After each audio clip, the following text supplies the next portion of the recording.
Muhammad ibn Abdullah, in short form Muhammad, is considered in Islam to be the greatest messenger and prophet sent by God to guide humanity to the right way. Muslims believe that Muhammad is the final prophet sent by God, and the Quran, which is the central religious text of Islam, was revealed to Muhammad by God. According to Muslims, he was sent to restore Islam, which they believe to be the unaltered original monotheistic faith of Adam, Ibrahim, Musa, Isa, and other prophets. The religious, social, and political tenets that Muhammad established in the light of Quran became the foundation of Islam and Islamic civilization. He is usually referred to as Prophet Muhammad, or just the Prophet or the Messenger, by Muslims, and regarded by them as the greatest of all the prophets, and his established religion as the only accepted religion to God. He is seen by Muslims as a possessor of many virtues. As an act of respect, Muslims follow the name of Muhammad by the Arabic benediction, sallallahu alayhi wa sallam, a practice instructed by Quran and Hadith.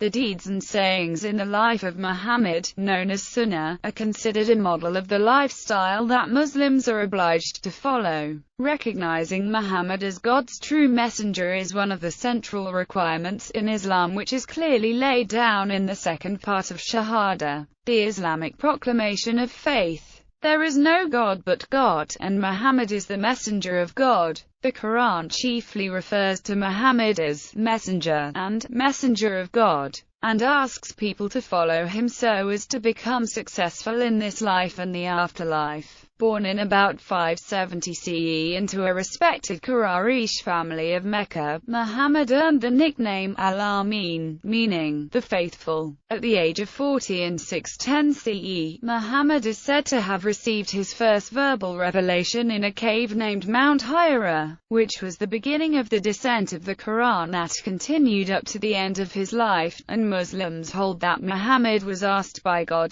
to preach the oneness of God, in order to stamp out idolatry, a practice overtly present in Arab society. Because of persecution of the newly converted Muslims, upon the invitation of a delegation from Medina, Muhammad and his followers migrated there in 622 CE, an event known as Hijra, a turning point in Muhammad's life. This Hijra also marks the beginning of Islamic calendar. In Medina, Muhammad sketched out the constitution of Medina, specifying the rights of and relations among the various existing communities there, formed an independent Muslim community, and managed to establish the first Islamic state. Despite the ongoing hostility of the Meccans, Muhammad, along with his followers, took control of Mecca in 630 CE, treated its citizens with generosity, and ordered to destroy all the pagan idols. In later years in Medina, Muhammad unified the different Arab tribes under Islam, carried out social and religious reforms, and made administrative developments that further consolidated the Islamic community. By the time he died in 632, his teachings had won the acceptance of Islam by almost all the tribes of the Arabian Peninsula. In the Quran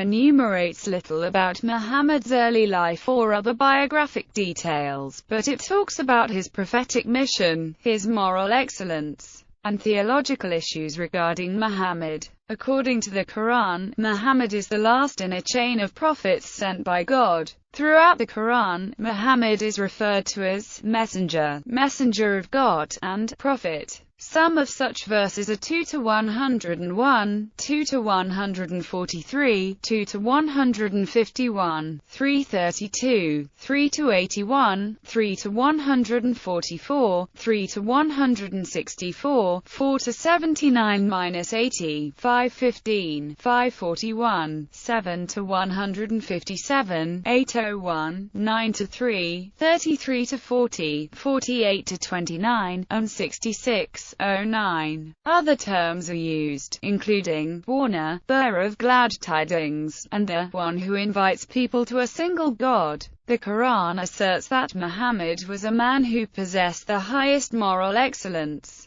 and that God made him a good example or a goodly model for Muslims to follow. The Quran disclaims any superhuman characteristics for Muhammad, but describes him in terms of positive human qualities. In several verses, the Quran crystallizes Muhammad's relation to humanity. According to the Quran, God sent Muhammad with truth, and as a blessing to the whole world. In Islamic tradition, this means that God sent Muhammad with his message to humanity, the following of which will give people salvation in the afterlife. And it is Muhammad's teachings and the purity of his personal life alone which keep alive the worship of God on this world. The Quran also categorizes some theological issues regarding Muhammad. The most important among them is the edict to follow the teachings of Muhammad. The Quran repeatedly commands people to follow God and His Messenger, in verses including 331-32, 3-132, 459, and 4-69.